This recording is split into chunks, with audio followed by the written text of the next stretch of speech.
Hello दोस्तों, स्वागत है आप सभी का आपके अपने यूट्यूब चैनल पे। तो आज है 11 फरवरी और आज की पहले शिफ्ट का मैंने रिव्यू देखा। बहुत से स्टूडेंट का सेंटर के सामने ही सब बना रहे हैं, सब कह रहे भाई पेपर आज हलवा आ गया, ऐसे साफ बोल रहे भाई हलवा आ गया।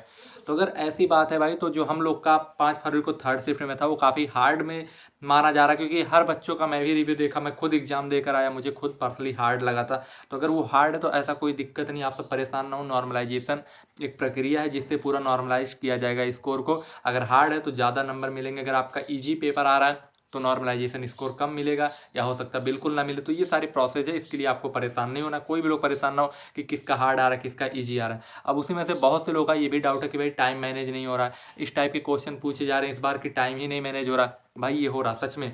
मैं अगर टेक्स्ट बुक पे 2024 के जो भी प्रीवियस ईयर में टेस्ट देता था तो वहाँ पे बहुत ज़्यादा 54 मिनट, 55 मिनट, 52 मिनट, 48 मिनट ऐसे ही मैं सबमिट कर देता था टेस्ट को। लेकिन जब रियल एग्जाम में बैठा वहाँ पे जाके भाई टाइम ही नहीं मैनेज हुआ, क्योंकि 4-4 मिनट में हिंदी करने वाला 7 मिनट वहाँ पे टाइम लग जा रहे थे, क्योंकि 2-2 बार क्वेश्चन पढ़ना पड़ता था भाई, कि आता हुआ क्वेश्चन ना गलत हो जाए। सही ऑप्शन लग रहा है, एक बार पढ़ लिए, अब दोबारा पढ़ना पड़ता कि लास्ट में कहीं नहीं तो नहीं लिखा। तो ये सब की वजह से भाई टाइमिंग ज़्यादा लगता है। आप भी फील कर पा रहे हो, जब आप एग्जाम हॉल में रहते हो तो आप यही चाहते हो कि आता हुआ क्वेश्चन ना गलत हो, और इस चक्कर में टाइम ज़्यादा लग ही जाता है, जो कि मुझे भी लगा। 4 मिनट, 4.5 मिनट में यहाँ पे मैं हिंदी सबमिट कर देता था, लेकिन वहाँ पे 7 मिनट लग गए थे। उसके बाद रीजनिंग का भी वही हाल था। सीटिंग अरेंजमेंट एक बार 2 बार में हो जाता था, लेकिन वहाँ पे कुछ भी हो थोड़ा प्रेशर भी रहता है, लेकिन उतना ज़्यादा नहीं है।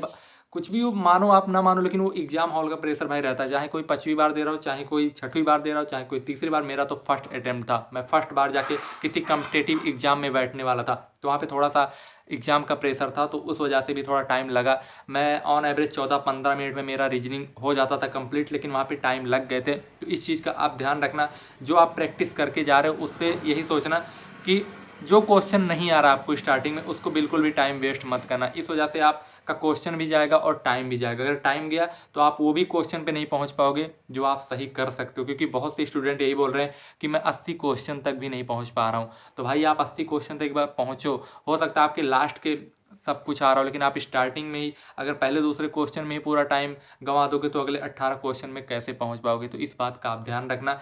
मैं सेम वही चीज़ कर रहा था, जो नहीं आ रहा था उसको स्किप करके आगे बढ़ा था। लास्ट में मुझे टाइम मिला 13-14 मिनट का, फिर आके अपना हिंदी में भी 3 क्वेश्चन मतलब स्किप करके गया था, उसको अटेम्प्ट कर दिया। रीजनिंग में भी 2 से 3 क्वेश्चन थे, सीटिंग अरेंजमेंट में छोड़ दिया था स्टार्टिंग में, क्योंकि अगर आप स्टार्टिंग में सीटिंग अरेंजमेंट करने बैठ जाओगे तो टाइम लग जाएगा। वो छोड़ के मैं लास्ट में आके सीटिंग अरेंजमेंट किया, लास्ट में आंसर भी आ गया था काफ़ी अच्छे से। उसके बाद मैथ में भी वही सेम। अगर आपको थोड़ा सा लग रहा है कि कैलकुलेशन ज़्यादा है या क्वेश्चन ज़्यादा लंबा पूछ लिया, तो आप तुरंत स्किप करके आगे बढ़ जाओ। इजी क्वेश्चन को पहले कर लो। अगर 14-15 क्वेश्चन आपके सॉल्व हो गए तो आपके ऊपर प्रेशर भी कम रहेगा, उसके बाद आप आराम से सॉल्व कर ले जाओगे। मेरा जो टेस्ट था वो सेम वही था जो आप प्रीवियस ईयर अगर लगाओगे तो 17 से 18 क्वेश्चन हिंदी में भी वही आया था। 2-3 क्वेश्चन थोड़े अलग थे। अब अलग क्या था, सेम वही था। जैसे विलोम पूछ रहा, पर्यायवाची पूछ रहा, आप भी बिंदास जाओ एकदम अच्छे से टेस्ट देकर, टेस्ट समझ के जाना, कोई दिक्कत नहीं होगा। रीजनिंग में भी कुछ क्वेश्चन थे, 3 क्वेश्चन थोड़ा हार्ड आ गया था, तो मैं बताया भी था प्रीवियस वीडियो में भी, आप देख लेना वहाँ से कौन कौन से टाइप के क्वेश्चन थे। बाकी मैथ में भी वही था, 13, 14, 15 तो करने लायक था, हर कोई कर लेता आराम से। जो मेन था वही 4-5 क्वेश्चन, उसमें हर कोई फंसा है इस बार, इसीलिए बोला जा रहा। और बाकी जीएस कोई भरोसा ही नहीं है, कुछ भी आ जाए भाई। मुझसे भी कमेंट में पूछ रहे थे भाई पंचवर्षीय योजना आ रहा है, जनगणना आ रहा है, ये आ रहा वो रहा, भाई कोई भरोसा ही नहीं है। मेरे खुद के शिफ्ट में कोई क्वेश्चन नहीं दिखा, मैं आपको कैसे बता दूं कि ये क्वेश्चन आएगा या नहीं आएगा। तो आप जीएस के भरोसे मत जाना जीडी में कि जीएस मेरा आ जाएगा। तो यही है पूरा। अच्छे से आप रिव्यू देखा करो, जो क्वेश्चन ना समझ में आए उसको टेस्ट दो, टेस्ट में गलत जा रहा फिर से अटेम्प्ट करो, उसको रीड करो, क्वेश्चन को बुक से सॉल्व करो, तब वहाँ पे जाओ। और अभी तो आपको पैटर्न भी पता चल चुका होगा, 5 से 6 दिन पेपर चल चुके और 3 शिफ्ट में चल चुके हैं, तो आपको हर चीज़ पता हो गया होगा। अच्छे से जाओ, आप एग्जाम में अटेम्प्ट करो। और मेन बात, टाइम मैनेज करना मुश्किल हो रहा है, सबके लिए हो रहा है, क्योंकि मैथ इस बार थोड़ा कैलकुलेटिव आ रहा, तो प्रेशर में नहीं आने का, अच्छे से जाके एग्जाम दो और अच्छा होगा आप सबका। चैनल को सब्सक्राइब कर